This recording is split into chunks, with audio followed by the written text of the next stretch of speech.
신바람 사연 아파트. 오늘의 사연 시작하겠습니다. 안녕하세요. 결혼 한번 잘못했다가 이혼하게 된 이야기. 뭐가 자랑이라고 이렇게 사연까지 보내나 싶으신 분들도 당연히 계실 거라 생각해요. 대나무밭에서 임금님 귀는 당나귀 귀라고 외치듯 그냥 누가 되었든 간에 상관없으니 저 혼자 한탄이라도 해볼 생각으로 이렇게 사연을 적게 되었습니다. 결혼을 하면 고부 갈등은 어떻게 보면 당연히 따라오는 거라 생각했습니다. 서로 평생을 다르게 살아온 두 사람이 결혼을 하고 두 집안이 한 식구가 되는 건데 어떻게 하나같이 다 마음이 맞을 수가 있겠나요? 장서 갈등이라는 말도 있듯이 제가 시어머니와의 문제로 골머리를 썩는 만큼 남편 또한 저희 친정어머니가 이해가 되지 않는 부분이 있을 거라고 생각했습니다.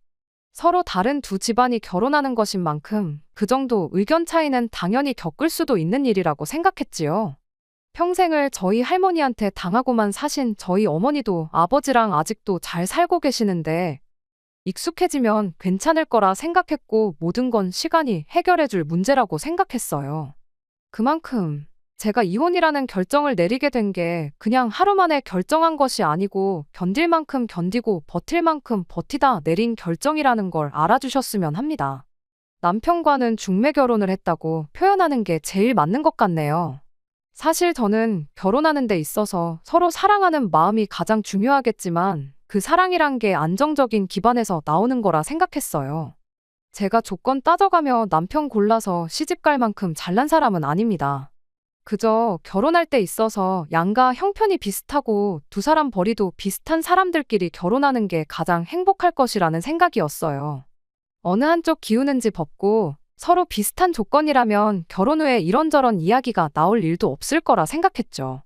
그래서 원래는 결혼정보회사에 가입을 했었어요. 사람마다 느끼는 바가 다를 테고 무조건 제 말이 맞는 건 아니겠지만 저는 거기서 썩 좋은 경험을 하지는 못했습니다. 뭐랄까, 남자는 한 살이라도 어리고 이쁜 여자를 찾는 거고, 여자는 한 푼이라도 더 벌고 이왕이면 명예까지 있는 그런 남자를 찾는 거라는 걸 기본 전제로 깔고 있는 것처럼 느껴졌거든요. 사람 욕심이란 게 있는 법이고, 아마 다른 소개받는 분들도 회사에 요청한 게 있으니 매칭 자체가 그렇게 되었을 수도 있다고 생각합니다. 무작정 회사가 잘못한 거라고 말할 수는 없는 노릇이었죠. 다만 저는 단지 저랑 비슷한 형편의 사람을 만나고 싶었을 뿐인데 계속해서 제 나이를 가지고 어떨 때는 제 직업을 가지고 절대로 비슷한 조건을 가진 사람이 저를 만나고 싶어 하지 않을 거라며 계속 M1 사람들만 소개를 시켜주곤 했어요. 결국 그렇게 결혼정보회사에서 남자를 소개받는 건 포기하고 저희 부모님 인맥들 아름아름해서 그렇게 사람들을 소개받다가 남편을 처음 만나게 되었습니다. 서로 비슷한 조건을 가지고 있다는 걸 떠나서 남편하고의 만남 자체가 굉장히 즐거웠어요. 조건만 맞아도 감지덕지였을 텐데 성격이나 취향까지 비슷했으니 더할 나위 없이 좋았죠. 남편 또한 저와 몇 번 만나면서 어렴풋이 저랑 결혼을 하겠구나 싶은 생각이 들었답니다. 두 사람 마음이 맞으니 연애 시작하고 결혼 이야기까지 나오는데도 그렇게 오랜 시간이 걸리지 않았어요. 말씀드렸다시피 양가 형편도 비슷했고 두 사람 벌이도 비슷했다 보니 나름 저 스스로가 이 결혼에 확신을 가지고 있었습니다. 그렇게 연애 시작하고 얼마 지나지 않아서 양가 부모님께 서로를 소개를 시키게 되었습니다. 저도 저였지만 당시 남편이 나이가 조금 있었다 보니 시댁에서는 하루라도 빨리 결혼을 시키고 싶어 하는 눈치였습니다. 그런데 자꾸 언제쯤 날짜를 잡아야 하나 언제가 좋겠나 하면서 눈치를 보는 게 저도 빨리 결혼을 하고 싶어 하는 건가 떠본다기보단 무언가 다른 눈치를 보는 느낌이 들었습니다. 그리고 제 예상이 맞았어요. 아니나 다를까 시부모님이 솔직히 말할 게 하나 있다면서 신우 이야기를 꺼내왔습니다. 남편이로 2살 많은 신우가 있는데 신우는 그때까지도 결혼을 안 하고 시부모님 가게 일을 도우며 함께 살고 있었어요. 그리고 두 분이 남편과 저희 결혼을 이야기하면서 다른 사람이 아니고 그런 신우 눈치를 봤던 겁니다. 처음엔 신우가 저희가 뭘 하던 말던 별로 관심 없다는 눈치로 저희가 거실에서 자리 깔고 앉아 이야기 나누는 동안 혼자 자기 할 일 하면서 돌아다니고 있었거든요. 그런데 시부모님 입에서 결혼은 언제쯤 시키는 게 좋으려나 하는 한마디가 나오자마자 이쪽엔 관심도 안 주던 신우가 갑자기 돌변해서는 저희 쪽으로 성큼성큼 다가오기 시작했어요. 그러더니 시선은 저한테 고정을 해서는 시부모님께 한마디 하더군요. 절대 나보다 동생 먼저 결혼시킬 생각은 하지 말라고. 찬물도 위아래가 있고 모든 일에는 순서가 있는 거 알지 않느냐며 시부모님께 한 소리를 하고 가더라고요. 말은 시부모님께 하고 있지만 그 소리는 저한테 하는 경고나 마찬가지였어요. 신우가 저러고 방으로 휙 들어가 버리니 시부모님이 쩔쩔매면서 제 눈치를 보기 시작했어요. 신우는 당신들이 잘 이야기해 볼 테니 걱정하지 말고 계획대로 결혼 준비를 시작하라고 하셨죠. 어차피 저희가 연애를 시작한 지 그렇게 오랜 시간이 지난 게 아니었다 보니 결혼 날짜를 잡는 데 있어서 서두를 필요는 없었습니다. 신우가 저러는 꼴을 보니 괜히 결혼이라도 먼저 했다가 평생 좋게 지내기는 글렀다 싶어서 1년 정도는 더 연애를 해도 괜찮겠다고 남편한테 말했었는데 남편이 한다는 소리가 누나가 결혼할 사람이 있는 것도 아니고 그렇다고 해서 만나는 사람이 있는 것도 아니라고 하더라고요. 그때는 정말 눈앞이 깜깜했습니다. 시부모님이 신우 눈치를 그 정도로 보는 걸로 봐서는 어떻게든 저희가 결혼 먼저 할 수 있게 해준다고 말은 그렇게 했지만 그 길이 쉽지만은 않을 것 같아 보였거든요. 아니나 다를까 친정 부모님도 이 이야기를 듣더니 굉장히 불쾌해하셨어요. 모든 일에는 때가 있는 법인데 누나 되는 사람이 당연히 양보를 해야지 자기 때문에 동생 혼사길까지 막고 있는 게 말이나 되냐면서. 괜히 저러다 결혼이 엎어지기라도 하면 우리 딸, 그러니까 저는 저대로 시간 낭비만 하고 나이는 나이대로 한 살 더 먹고 노처녀가 괜히 되는 거겠냐고. 남자 하나 잘못 만나서 팔자 꼬이면 문제없이 멀쩡한 사람도 그렇게 되는 거다 하면서 굉장히 기분 나빠하셨어요. 남편이 저희 부모님께 절대로 그런 일이 생기게 두지는 않겠다고. 이번엔 자기도 나서서 누나가 저희 결혼하는 데 있어서 깽판 치는 일 없게 하겠다고 또 약속을 했습니다. 그 후로 며칠 지나서 이번엔 신우를 빼고 시부모님을 따로 만나는 일이 있었어요. 그때 조금 안심이 되었던 게 시부모님 또한 신우 때문에 저희들 결혼을 늦추고 싶은 생각이 없다고 말을 하셨거든요. 막상 저희가 결혼을 먼저 하게 된다고 한들 신우가 땡깡 부리는 것 때문에 고생이야 좀 하겠지만 자기가 뭐 어쩔 수 있겠냐. 시간 지나면 나아지겠지 하시면서 일단 신우는 생각하지 말고 계획한 대로 진행을 하라. 그런 식으로 이야기를 했어요. 물론 그 자리 자체가 아무래도 남편이 저희 집에서 나눈 이야기를 가지고 집에 가서 이야기를 했기 때문에 만들어진 자리라는 건 안 봐도 알 수 있었지만 말씀드렸다시피 저 또한 결혼 이야기 나왔다고 해서 당장 결혼하는 것보다 조금 느긋이 연애하면서 서로를 알아가는 과정 또한 중요하다고 생각했기에 일단 상황을 두고 보자는 심정이었습니다. 그리고 만약에 결혼할 때가 와서 신우 때문에 문제가 생기게 된다면 그땐 시부모님이 제안했던 것처럼 신우는 아예 무시해버리고 그냥 결혼식을 올려버릴 생각이었어요. 그런데 막상 신우도 이번엔 남편이 진짜로 자기는 상관 안 하고 결혼을 하겠다 작심을 한 걸 어렴풋이 눈치를 챘던 건지 양가 부모님께 서로를 인사시킨 뒤 1년이 지나지 않은 시점에 가족들 앞에 결혼 소식을 전해왔습니다. 신우가 한참을 연애도 안 하고 혼자 지내면서 있었기에 갑작스런 결혼 소식에 남편도 시부모님도 다들 놀랐다고 하네요. 그리고 덕분에 동생 혼사길도 망치지 않게 돼서 정말 다행이라며 시부모님이 엄청 기뻐하셨답니다. 결혼할 사람이 생겨서 신우도 마음에 여유가 생겼던 건지 아예 저를 이미 올케처럼 여기는 듯 싶었어요. 가족들한테 결혼할 상대방을 인사시키는 그 자리에 저까지 불러냈거든요. 제가 거길 왜 가야 하나 싶으면서도 그래도 불렀는데 가야지 싶어서 약속 장소로 향했습니다.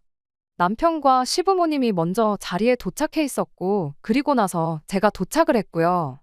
주인공인 신우가 결혼할 상대방을 데리고 가게 안으로 들어왔는데 저도 그랬겠지만 자리에 있던 모든 사람들 표정이 약간 얼이 빠진 모습이었습니다. 신우가 결혼 상대라고 데리고 온 사람이 외국인이었거든요.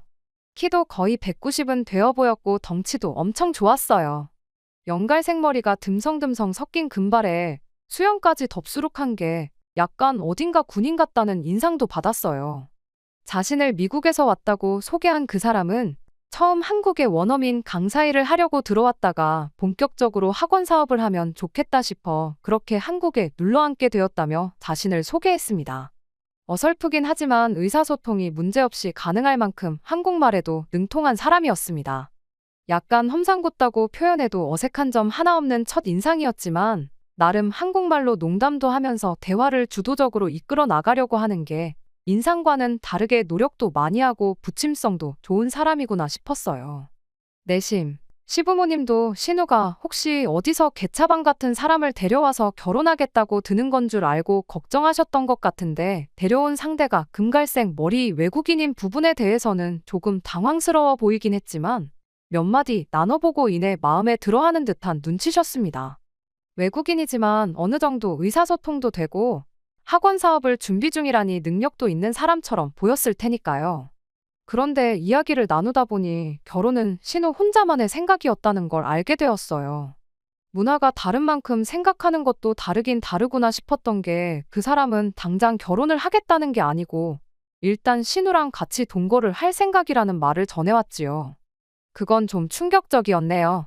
결과적으론 신우가 결혼식을 올리지 않는다는 소리나 마찬가지였는데 그 상황에 신우가 과연 동생보다 먼저 하겠다는 그 결혼 순서를 양보를 해주겠나 싶었거든요. 그날 자리가 거의 끝나갈 때까지 저와 남편의 결혼에 대해선 그 누구도 입을 열지 않았어요. 그런데 저는 그 자리에서 신우건 시부모님이건 확실한 대답을 듣고 싶었죠. 가만히 있었다간 그냥 흐지부지 넘어갈 것 같아서 저희들 결혼은 어떻게 되는 거냐고 제가 먼저 말을 꺼냈습니다. 시부모님 표정이 괜히 신우 심기를 건드릴 것까지 있느냐 하는 표정이었는데 예상외로 신우가 먼저 결혼식 순서가 뭐가 중요하겠냐며 이젠 그런 거 상관없다고 알아서 하라고 한마디 하고 말더라고요.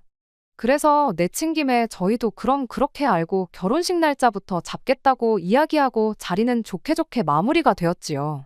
애초에 온 가족이 신우 하나 때문에 쩔쩔매고 눈치를 보고 살고 있다는 게 문제였는데 그때까지만 해도 저는 그냥 신우 결혼 문제만 해결하면 저희들 결혼 생활에 아무런 문제가 없겠다고 생각했던 게 저의 우산이었습니다. 결혼은 둘이서만 하는 게 아니고 서로 다른 두 집안이 한 가족이 되는 거라는 걸 생각도 안 하고 있던 저의 어리석음이었죠. 아무튼 그 자리가 있은 뒤 몇 주 지나지 않아 신우가 시댁에서 나와 그 남자와 동거를 시작했어요. 그리고 저희는 그로부터 반년이 지나 결혼식을 올리게 되었고요. 우락부락한 생김새와는 다르게 부침성이 좋은 사람이라 이따금씩 저희 부부를 집으로 초대해 같이 시간도 보내고 그랬습니다. 까탈스러운 성격이라고 생각했던 신우도 마음에 여유가 생겨서 그런 건지 같이 시간 보낼 때만큼은 세상에 이렇게 착한 사람이 있나 싶을 정도로 저희를 챙겨줬어요. 그 사람이 말하기를 한국 음식은 좋아라 하는데 술, 그러니까 소주만큼은 아무리 마셔봐도 이게 무슨 맛인지 모르겠다며 항상 저희 올 때마다 한 병에 몇십만 원씩 하는 양주를 준비해서는 그걸 몇 병씩 마시고 그랬습니다. 남편이 술을 좀 좋아라 하던 편이다 보니 누나 덕분에 양주를 종류별로 다 먹어본다며 좋아했어요. 둘이 사는 집이 넓지는 않았지만 나름 아기자기하게 잘 꾸며놓고 살고 있었고 미국 문화인지 뭔지 모르지만 저희를 집에 초대할 때마다 저희 생각나서 샀다며 뭘 그렇게 뜬금없는 선물도 주고 그랬습니다. 그때는 마냥 그 사람이 사업을 준비 중이라 하더니 여유도 있고 씀씀이도 큰 편이구나 그렇게 생각을 하고 있었는데 사실은 그런 게 아니었습니다. 신우가 그렇게 동거를 시작한 지 1년 반, 저희 결혼 생활이 1년이 넘어가는 시점부터 해서 상상도 못한 사실들을 속속들이 알게 되었고 나중에 가서는 경악을 금치 못할 사태까지 터져버리게 되었거든요.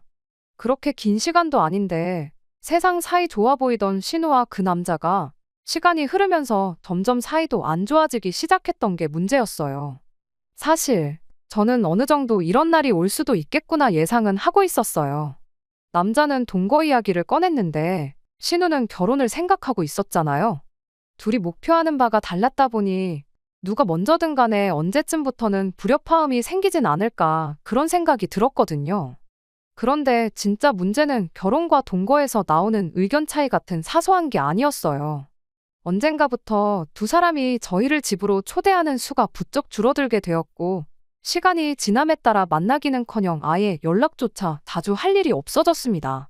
남편은 본격적으로 사업을 시작하려는가 보다고 바쁘니까 그럴 수도 있지 않냐며 대수롭지 않게 넘기는 눈치였는데 저는 내심 걱정이 되었어요.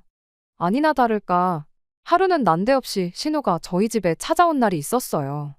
연락도 없이 초인종부터 누르는 게 왠지 느낌이 쎄하더라고요. 웬일로 연락도 없이 오셨느냐 물으니 신우가 지금 그 남자랑 싸워서 당장 갈 곳이 없어서 찾아온 거라고 하는 겁니다. 알고 보니 그 근래 들어서 둘이 다툼이 잦았었나 봐요. 신우는 끝까지 그 이유를 설명해주지 않았고 다만 당장 갈 곳이 없으니까 하루만 신세를 지겠다는 말뿐이었지요. 하루 정도는 신세 지는 거 문제는 아니지만 왜 더 가까운 시댁을 두고 우리 집을 찾아온 건가 싶었어요.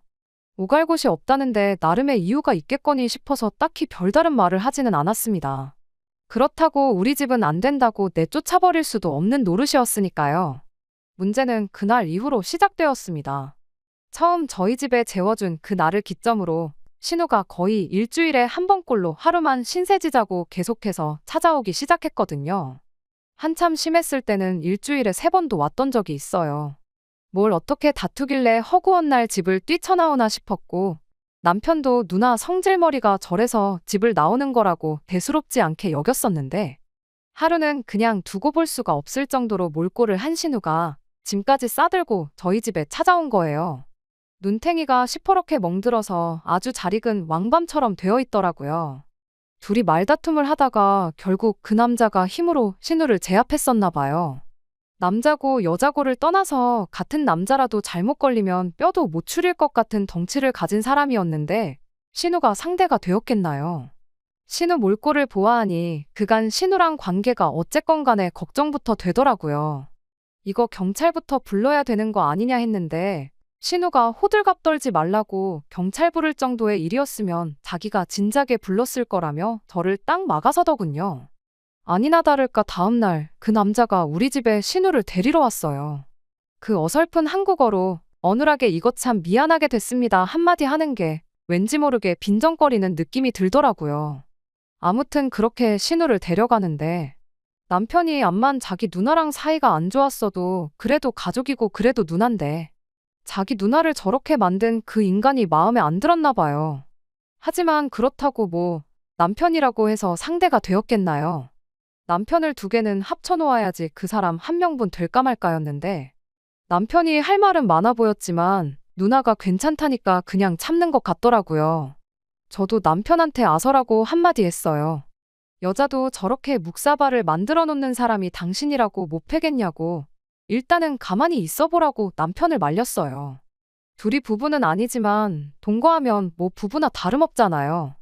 부부싸움은 칼로 물베기라고도 하고 그동안 저 또한 2사람 문제에 제가 관여할 바는 아니라 생각했는데 막상 신우가 저런 꼴을 당한 걸 보니 그냥 넘어가서는 안 된다는 생각이었습니다. 그래서 아예 그 길로 남편을 데리고 시댁으로 찾아갔어요. 다른 건 몰라도 시부모님도 신우 상황이 어떤지 알고는 계셔야 할 것 같아서 말이죠. 그런데 알고 보니까 신우가 우리 집에만 찾아온 게 아니었던 거예요. 저희랑 연락이 조금 뜸해지기 시작했을 때쯤부터 이미 매일같이 다투는 일이 생겼고 그때는 저희 집이 아니라 시댁에 그렇게 들락거렸다는 거예요. 하도 자주 오니까 아버님이 그 남자한테 내 딸을 믿고 맡겼는데 어떻게 하루가 멀다 하고 집으로 도망 나오게 할 수 있냐며 뭐라고 잔소리를 하셨었나 봐요. 그런데 그 남자가 아주 얼굴이 도깨비 마냥 시뻘개져서는 시댁을 한번 뒤집어 놓을 뻔 했었다더라고요. 그래도 그 뒤로 따로 찾아오는 일 없어서 이제는 둘이 잘 지내는가 보다 싶었는데 저희 집에 들락거리는 줄은 상상도 못 하셨답니다. 제 생각엔 아마 신우 딴에는 저러다 그 남자가 시부모님한테 무슨 해코지라도 하겠다 싶어서 저희 집으로 도망오기 시작한 게 아닐까 싶어요. 아무튼 신우가 그렇게 다투는 걸 알고 계셨다면 혹시 무슨 일 때문에 저렇게 하루가 멀다 하고 싸우고 있는 건지 그 이유는 알고 계시냐 물었어요. 신우가 저희한테는 도무지 이야기를 안 해준다고요. 그랬더니 시부모님이 정말 충격적인 이야기를 꺼내오셨어요. 사실 그 남자가 사업을 알아본다고 했지만 땡전 한 푼 없는 사람이었답니다. 둘이 살고 있는 그 집도 당장 보증금 할 돈도 없어서 시부모님이 피땀 흘려 장사해서 모은 돈으로 얻어준 거고 거기에 신우가 직장이 없다고 했잖아요. 그런데 일을 안 하는 건 그 남자도 마찬가지였던 거죠. 둘이 일도 안 하는데 집이 해결되었다고 한들 생활비가 어디 있었겠나요? 결국 시부모님이 두 사람 생활비까지 대줬다는 겁니다. 그동안 우리한테 사줬던 쓰잘데기 없는 선물이며 저희 마시라고 선심 쓰듯 까줬던 양주며 밥까지 전부 다 알고 보니 시부모님 돈이었던 거예요. 문제는 두 사람 씀씀이가 워낙에 크다 보니 시부모님이 언제까지고 그렇게 해줄 수가 없었던 겁니다. 심지어 그때가 또 마침 코로나가 끝나갈 때쯤이었는데 코로나 겪는 동안 시부모님 장사도 많이 안 좋아지게 되었고 결국엔 그간 모아놓은 노후 자금까지 털어서 신우한테 퍼주고 있었던 거라네요. 그런데 이제 여유분까지 돈을 전부 써버리고 나니까 더 이상 두 분이 신우한테 계속 돈을 대줄 수가 없게 되었던 거죠. 두 분 노후 자금을 전부 다 쓰신 건 아니지만 여유분을 탕진하는데 고작 1년의 시간도 걸리지 않았던 겁니다. 아무튼 그렇게 생활비가 끊기게 되니 그 남자가 그것 때문에 뿔이 나서 신우한테 화풀이를 하기 시작했던 거였고 결국엔 그렇게 매번 생활비 문제로 다투다가 눈탱이가 밤탱이가 돼서 우리 집에 찾아오게 되었던 거예요. 신우가 눈이 시퍼렇게 돼서 우리 집에 짐 싸들고 도망 나오기까지 했다는 그 이야기를 전하니 시부모님도 엄청 충격을 먹은 듯 보였어요. 그런데 시부모님이 애초에 집에 데리고 온 첫날의 결혼 생각도 크게 없어 보였는데 그때 신우 동거를 못하게 반대를 했었어야 했었다고. 그런데 아무래도 니들이 마음에 걸려서 그냥 둘이 같이 살게 했는데 일이 이렇게 될 줄은 몰랐다며. 신우가 저런 인생을 살고 있는 걸 난데없이 저희한테 탓을 돌리기 시작하는 거 아니겠어요? 정말로 어이가 없었죠. 그래서 그렇게 말로만 후회를 할 게 아니고 그 사람은 빼놓더라도 일단 신우까지 같이 해서 한번 이야기를 제대로 해봐야 하는 거 아니겠냐고 현실적인 해결책을 제시를 했습니다. 그렇게 신우를 시댁으로 불러내서 온 가족이 이야기를 나누게 되었어요. 다들 하나같이 신우한테 무슨 좋은 꼴을 보겠다고 눈탱이가 밤탱이가 되면서까지 같이 살고 있냐고 그냥 결혼 안 한 거 천만다행으로 알고 그 인간하고 헤어지라고 이야기했는데 신우도 참 제정신이 아니었어요. 그 남자를 너무 사랑해서 포기를 못하는 것도 아니고 결과적으로는 그럼 나는 다시 이 지긋지긋한 집에 들어와서 엄마 밑에서 살아야 되는 거 아니냐고 그러긴 싫다고. 그냥 엄마 아빠가 돈만 제때 보내주면 없었을 일이라면서 자기 인생 망칠 생각 마시고 돈이나 보내달라는 말도 안 되는 소리를 하더라고요. 제 귀에는 그게 스스로 일해서 벌어먹고 살 생각 없고 평생 부모님이 피땀 흘려 모아놓은 돈으로 빌어먹고 살 생각밖에 없다는 소리로밖에 들리지가 않았습니다. 그런데 또 생각해보니 그런 이유라면 나도 더 이상 신우 인생에 관여하고 싶지가 않더라고요. 저는 한 가족으로서 진심으로 신우를 걱정해준 건데 신우는 그냥 부모 돈으로 편하게 먹고 살고 싶다는 소리를 하고 있으니 말이에요. 그래서 한마디 했죠. 그런 이유라면 둘이 싸우고 나서 우리 집에 올 생각하지 말라고 했어요. 말이 끝나기 무섭게 그날까지 우리한테 친한 척하던 신우도 마음이 상한 건지 저희 결혼 전에 알고 있던 원래의 신우 모습으로 돌아가더라고요. 있는 대로 성질을 부리면서 더럽고 치사해서 내가 너네 집 가나봐라 씩씩거렸는데 막상 그 이야기 나누고 며칠 지나지 않아서 또 저희 집 초인종을 누르곤 하루만 신세 좀 지겠다고 찾아오더군요. 저 또한 했던 말도 있고 그러니 진짜 우리 집에 들일 생각일랑 없었는데 남편이 그래도 이런 엄동설안에 어떻게 누나한테 노숙을 하라고 할 수도 없는 노릇 아니냐며 기어이 문을 열어주더라고요.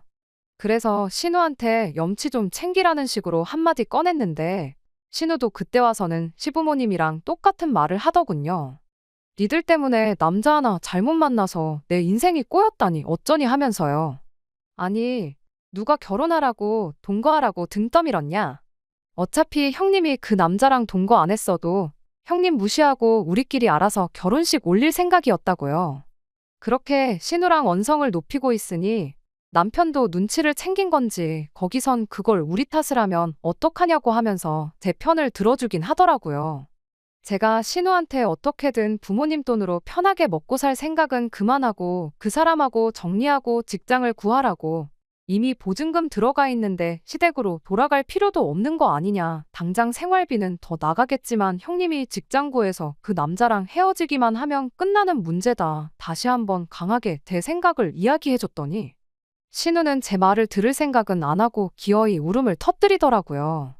아니 지금 답답해서 울고 싶은 사람이 누군데 왜 우리 앞에서 약한 척 질질 짜고 자빠졌냐고 한마디 하려고 했는데 남편이 누나 눈물을 보더니 마음이 약해졌나 봐요.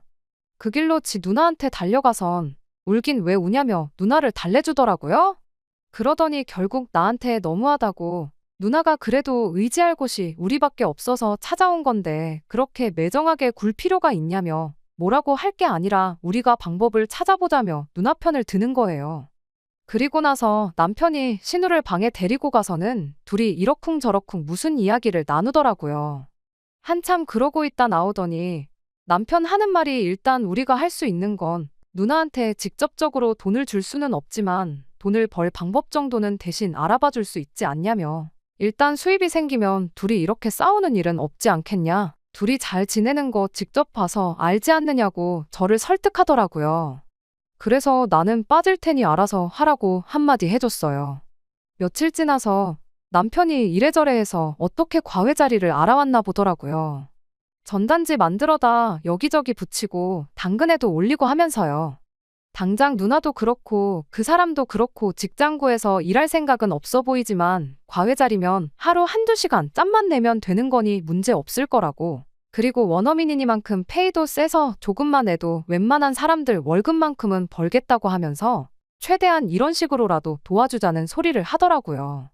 생각보다 남편의 아이디어가 먹히긴 했어요. 아무래도 원어민 직접 과외를 원하는 집이 많다 보니 연락이 엄청 많이 오더라고요. 남편은 신우한테 과외 공고 올리는 방법 같은 걸 알려주고 그 길로 신우네한테서 손을 뗐고요. 수입이 생기니 신우가 싸웠다고 저희 집에 찾아오는 일도 없어졌고 그렇게 우리 인생에 다시 신우가 빠지게 되니 남편하고 언제 그랬냐는 듯 다시 사이가 좋아졌어요. 그런데 산 넘어 산이라고 하나 해결했구나 싶었더니 여지껏 신우가 날이면 날마다 찾아오는 건 문제축에도 들지 못하는 일이 터지고 말았습니다. 아무튼 신우랑 그 남자가 다시 평화롭게 된 데에는 남편 공이 컸지만 저랑은 앙금이 남아있었다 보니 둘이 다시 사이가 좋아졌더라도 예전처럼 저희를 집에 초대하거나 같이 시간을 보내거나 하지는 않았습니다. 그래도 둘이 사이는 정말 좋아졌던 건지 그렇게 된 지 몇 달 지나지 않아서 신우가 임신을 했다는 소식을 듣게 되었어요. 경사였죠.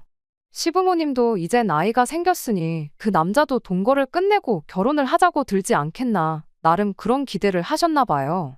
그 이후로는 신우네가 다시 저희한테도 연락을 하기 시작했어요. 뭐 보나마나 조카 생겼으니 뭐라도 하나 받아내고자 연락을 했던 걸 테지만 저도 제 나름대로 신우가 안정이 되는 편이 제 인생에 도움이 되면 되는 상황이었으니 그 상황을 애써 반겨보려고 노력했습니다. 신우가 임신 6개월이 지났을 때는 실제로 두 사람 사이에 결혼 이야기가 오가기 시작했습니다. 신우가 배가 너무 부른 상태에서는 결혼식을 올리고 싶지 않다며 아이 태어나고 나서 몸매 관리 좀 받은 다음에 그때 가서 결혼식을 올리는 쪽으로 이야기가 되었던 것 같아요. 그래서 뭐 저희는 웨딩 사진을 어디서 했니? 스드메 정보는 어디서 얻었니? 그런 심심한 이야기를 한참 신우랑 주고받고 있었는데 신우 아이 태어나기 2달 전 경악을 금치 못할 사건이 터져버리고 말아버렸습니다. 신우가 이게 무슨 일이냐고 펑펑 울면서 저희 집이고 시댁이고 전화를 돌린 거예요. 자고 일어나니까 제임스가 온데간데 없다면서 이게 무슨 일이냐고 아주 난리가 났던 거죠. 저희도 이게 무슨 일인가 싶었어요. 전화 끊기가 무섭게 그 길로 시부모님 모시고 신우네 집으로 달려갔죠. 도착했더니 신우는 이게 무슨 일이냐고 펑펑 울고 있었어요. 집안 분위기를 보아하니 급한 대로 자기 집 몇 개만 챙겨서 잠적을 해버린 것 같더라고요. 편지 한 통도 남겨놓지 않고요. 그간 얼마나마 벌어서 모아놓은 돈도 동전 한 입 남겨놓지 않고 싹 다 챙겨간 상황이었어요. 대놓고 야반도주를 한 건데 암만 전화를 한다고 한들 그 사람이 미쳤다고 전화를 받을 일도 없었겠죠. 그 뒤로 정말 난리도 아니었지요. 남편이 어떻게든 그 사람 찾아내겠다고 백방으로 노력했는데 애초에 그 사람 이름이 제임스도 아니었고 저희가 알고 있던 모든 개인정보가 다 가짜였다는 사실까지 알게 되고 나니 그 사람 찾아내는 건 글렀구나 싶었습니다. 당연한 소리겠지만 그 이후로 집안 꼴이 말도 아니었어요. 신우는 그 길로 시댁으로 다시 들어와서 살게 되었고요. 예정일이 다가와 가는데 딱히 다른 수도 없었으니 말입니다. 그러던 와중에 남편이 집념을 발휘해서 그 인간을 찾아낼 수 있었습니다. 실제로 찾은 건 아니고 그 사람의 SNS를 찾아낸 거예요. 이미 본국으로 돌아간 상황이었고 여기저기 놀러 다니는 사진을 올리는 걸로 봐서 자기가 뿌려놓은 씨는 신경도 안 쓰이는 듯 인생을 즐기며 살고 있는 듯 보이더군요. 충격적인 건 저희가 알고 있던 이름뿐만 아니라 어느 나라에서 왔는지 나이가 몇 살인지도 전부 다 거짓말이었어요. 심지어 그쪽 나라에 이미 한국에 오기 전부터 가정까지 꾸리고 살고 있는 한 집안의 가장이기까지 했다는 사실에 저희는 경악을 금치 못했습니다. 그래도 꼬리를 잡았다는 게 어디냐 싶었고 저희는 그 길로 바로 법률 상담을 받으러 갔어요. 소송도 가능하고 양육 비청구도 가능하다는 답변을 받았는데 문제는 그 과정 자체가 상당히 힘든 길이 되겠다는 이야기였습니다. 양육비 역시 안 주면 받아낼 방법이 없다는 식이었는데 이제 다 해결했구나 싶었는데 그 희망마저 산산조각이 나버리고 말았어요. 그래도 저희는 신우를 위해서 할 수 있는 최선을 다했다고 생각했는데 그게 아니었어요. 그 남자를 인터넷으로 찾아낸 얼마 뒤 저는 남편과 이혼을 결심하게 되었습니다. 하루는 시어머니가 저희를 불러내서 시댁에 찾아갔어요. 신우도 나라 잃은 표정을 하고 옆에 같이 앉아 있었죠. 신우 몰골을 보니 그간 맘고생이 얼마나 심했는지 단번에 알 수 있었어요. 참 딱해 보였죠. 그런데 그런 안쓰러운 마음도 잠시 시어머니가 저희한테 기니 할 말이 있어서 오늘 자리를 만든 거라는 말로 이야기를 시작했을 때 오늘 이 자리에 우리를 부른 게 절대로 좋은 일로 부른 건 아니겠구나 하고 대충 감이 오긴 했는데 이어진 시어머니가 난데없이 정말 제 상식을 뛰어넘는 말도 안 되는 요구를 해왔습니다. 곧 태어날 신우 아이를 저희가 맡아서 키우면 어떻겠냐고요. 당신이 알아봤는데 어떻게 조금 수만 쓴다면 조산원 같은 데서 아이를 출산하고 출생신고를 저희들 이름으로 할 수 있다더랍니다. 신우가 그 자식하고 결혼한 사이가 아닌 게 천만다행이지 않냐며 서류상으로 아무 문제가 없는 상황이니 저희가 태어날 신우 아이만 거둬주기만 하면 신우는 아무 걱정 없이 새 출발을 할 수 있다는 거예요. 가족 좋은 게 다 뭐냐시며 힘들 때 서로 도와주는 게 진짜 가족이 아니겠냐 하시는데 그렇게까지 말하는 거 보니 시어머니가 그냥 하는 말이 아니라 진심으로 하는 말이구나 싶더라고요. 당연히 저는 싫다고 했어요. 무슨 그런 말도 안 되는 부탁을 아무렇지도 않게 하시냐고요. 그랬더니 옆에서 가만히 있던 신우가 입에 거품을 물고는 그게 무슨 말도 안 되는 부탁이냐며 따지고 보면 니들 때문에 이렇게 된 거라고 이 상황을 저희 탓으로 몰고 가기 시작했습니다. 그래서 신우가 말 꺼내기 전에 제가 한마디 했죠. 저희 때문에 억지로 등 떠밀려서 그 사람하고 동거를 시작했다는 소리는 꺼내지도 말라고요. 전에도 말했듯이 형님이 그 인간 안 만났어도 우리는 형님 사정 볼 것도 없이 그냥 결혼할 생각이었다고 딱 잘라서 말해줬습니다.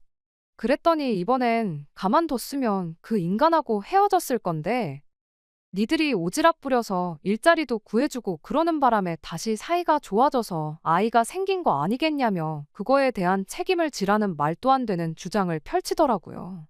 시어머니의 말도 안 되는 부탁도 이 모든 상황을 저희 탓으로 몰고 있는 신우의 억지도 어이없었지만 그 와중에 제일 어이가 없던 건 바로 남편의 반응이었습니다. 절대로 신우 애를 키울 수 없다는 제 말에 힘을 보태주기는커녕 옆에 앉아서 저한테 소곤거리길 죽은 사람 소원도 들어준다는데 죽고 나서 들어줘봐야 그게 다 무슨 소용이겠냐고. 살아있을 때 도와주는 게 맞는 거 아니냐며 불쌍한 우리 누나 인생 구제해주는 셈 치고 아이를 우리가 키워주는 게 어떻겠냐고 저를 설득하려 들던 남편의 반응이었습니다. 별것도 아닌 일에 제 편을 들어주면 뭐해요. 정작 중요할 때는 가족 편을 들어주는데 정말 믿는 도끼에 발등 찍힌다는 기분이 딱 이런 기분 아닐까 싶었습니다. 제정신으로 하는 소리냐고 그랬더니 피 한 방울 안 섞인 남이 자식 입양해 키우는 사람도 있는데 뭐가 문제겠냐며 그냥 가슴으로 낳은 우리 자식이라 생각하고 잘 키우면 되는 거 아니겠냐고 끝까지 자기 가족들 편을 드는 거예요. 거절해봐야 이 인간들한테 피도 눈물도 없다고 평생 원망이나 받을 텐데 더 이상 제가 이 인간들하고 한 가족으로 있어야 할 이유가 뭐가 있나 싶었어요. 그래서 저는 그 자리에서 이혼 이야기를 꺼냈습니다. 이혼 이야기에 이 인간들이 겁먹고 신우 애 키워달라는 말을 철회한다 하더라도 저는 어쨌든 제가 발을 담그고 있는 이 집구석이 똥통이라는 걸 깨달았기에 이 발언을 철회할 생각은 전혀 없었어요. 그런데 이혼 이야기가 나오기 무섭게 그럼 출생신고만이라도 제 이름으로 해주면 안 되냐는 부탁을 해오더군요. 말인즉슨 어차피 저는 이혼녀 딱지를 달 테니 출산 기록이 남는 것쯤은 아무 문제 아니지 않냐는 소리였어요. 이혼하고 양육권은 자기들이 가져갈 테니 신우 서류만 깨끗하게 해달라는 소리였죠. 그 길로 저는 자리를 박차고 일어나서 남편은 물론이고 신우의 시부모님까지 다 싸잡아서 한마디 했습니다. 단체로 정신 나갔냐고 제정신 좀 챙기라고요. 신우가 이혼한 기록이 없으니 출산 기록만 어떻게 하면 새 출발할 수 있다고 생각하나 본데 정신 차리라고 한마디 해줬습니다. 이미 우리 결혼한다고 이야기 나왔을 때부터 신우 결혼은 평생 긁는 거나 마찬가지였는데 그깟 기록 몇 개 있고 없고 한다고 신우가 앞으로 결혼해서 새 인생 살 수 있다고 생각한 거면 큰 오산이라고요. 그거 아니었어도 평생 혼자 살았을 인생이니 적어도 평생 혼자 외롭지 않게 지금부터 정신 차리고 애나 똑바로 키우라고 한마디 해주고 남편도 그렇게 누나애를 키워주고 싶으면 나랑 이혼하고 누나랑 합가해서 네 조카 아빠 노릇이나 실컷 해주라 한마디 해주고 그렇게 그 집구석을 뛰쳐나왔네요. 그날 이후로 남편이 자기가 잘못 생각했다며 이혼만은 말아달라고 싹싹 빌기 시작했지만 앞으로 신우에 태어나면 펼쳐질 제 인생이 눈앞에 선해서 그렇게 못하겠다고 협의 이혼 해주기 싫으면 몇 년이 걸리더라도 진흙탕 싸움을 하는 한이 있어도 꼭 이혼하게 만들어줄 테니 그렇게 알라 말해주고 저는 그 길로 짐 싸서 친정으로 향했습니다. 남편과 이혼을 진행하는 과정에서 신우의 아이가 태어났고 순리대로 신우 아이는 신우호적으로 올라갔어요. 그렇게 되니 적어도 아들까지 이혼남을 만들기 싫었는지 시부모님이 저희 친정집까지 찾아와 저는 물론이고 저희 부모님한테까지 다시 한번 생각해달라 싹싹 빌었지만 이미 질릴 대로 질린 집구석에 남아있는 정이라고는 눈꼽만치도 없었고 그 길로 그렇게 이혼을 하게 되었습니다. 정작 누나를 위해 아빠가 되어주겠다고 자처하던 남편은 막상 신우네 애가 태어나니 가족들은 나 몰라라 하고 혼자 지내기 시작했어요. 그 꼴을 보니 정말 제가 잘못된 선택을 내려 신우 아이를 데려다 키우겠다 했어도 달라지는 건 없었겠구나 싶고 이 사람과 진짜 내 아이를 만들지 않은 게 정말 천만 다행이구나 싶었습니다. 신우는 내 인생 망했다고 아이 태어나자마자 방문 걸어 잠그고 은둔 생활을 시작했어요. 결국 애는 시부모님이 맡아서 키우게 되었고요. 정신 못 차린 딸 하나도 버거울 텐데 갓난아이까지 키우게 되었으니 시부모님 노후의 고생길이 안 봐도 눈에 선하네요.